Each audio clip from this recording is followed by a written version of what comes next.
It started with a few dying tomato plants and a simple realization. The weather was unpredictable, and if I wanted a real garden, I'd have to outsmart the seasons. Buying a greenhouse kit was out of the question. Too expensive, too sterile. I wanted something with character, something built from old materials that still had life in them. So I decided to build my own mini greenhouse, using whatever I could find. The plan was simple, an 8 by 6 foot frame just tall enough to walk into, sturdy enough to last a few winters.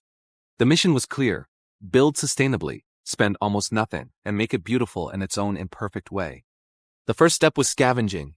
I started at the local salvage yard. Piles of discarded windows, old pallets, rusted hinges. Most people saw junk. I saw potential. I picked up 6 old window frames for about $20, 2 doors from an abandoned shed, and a stack of pallet wood that the owner let me take for free. Every piece was worn, mismatched, and heavy with history. Exactly what I wanted. Back home, I laid out the base. 4 pallets, leveled on concrete blocks, became the floor foundation. Solid, simple, recycled. Then I built the frame using 2 by 3 south from leftover fence posts, uneven lengths that I had to trim by hand. Every cut felt deliberate. With recycled wood, there's no uniformity, so every joint becomes its own puzzle. I wasn't just building, I was negotiating with each piece, asking it to fit in with the rest. Next came the walls. I used the old window frames as panels, screwing them into the structure so that sunlight could pour in from every side. Some still had glass. Others I replaced with clear plastic sheets I found in the garage. It wasn't perfect symmetry, but that's what made it beautiful. It looked like a patchwork of light. For the roof, I repurposed corrugated plastic panels from an old carport, a bit cloudy from age, but still strong. I set them at a slope so rain could run off easily and sealed the gaps with leftover silicone. The goal wasn't perfection, it was protection. Inside, the light felt soft, diffused, alive. The back wall was made entirely from pallet slats, nailed close together, sanded smooth, and coated with linseed oil to prevent rot. The smell of old wood and oil filled the air, a reminder that this was no sterile garden store setup. It was a handmade ecosystem. Once the shell stood firm, I focused on ventilation, a crucial step.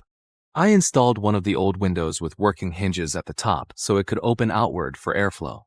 On the opposite side, I cut a small vent and framed it with wire mesh to keep pests out. The door came last, one of those salvaged shed doors, trimmed to size and fitted with an antique latch. It didn't close perfectly, but it felt right, imperfectly perfect. Inside, I built 2 planting tables from scrap wood, waist height, sturdy enough to hold trays of soil. Beneath them, I left space for storage: compost bins, watering cans, and seed containers. The interior was functional, not decorative, a place where things could grow, including patience.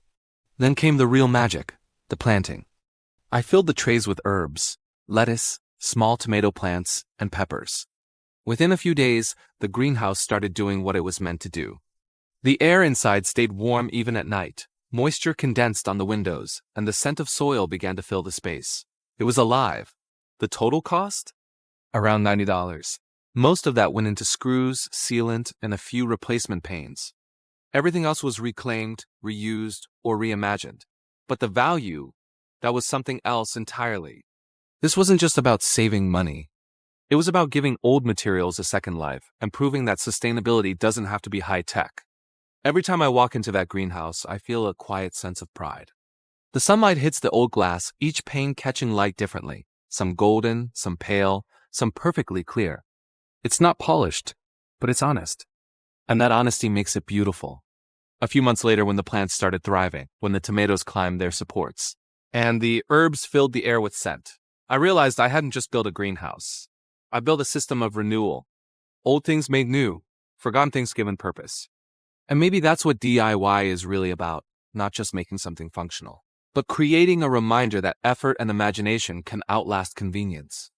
Because when you build with what others throw away, you end up with something no store can sell, a story. Now, when the sun sets and light filters through the old glass panes, the greenhouse glows, a patchwork of reclaimed life. And every time I see it, I'm reminded that sustainability isn't about perfection. It's about persistence, about doing the best you can with what you have,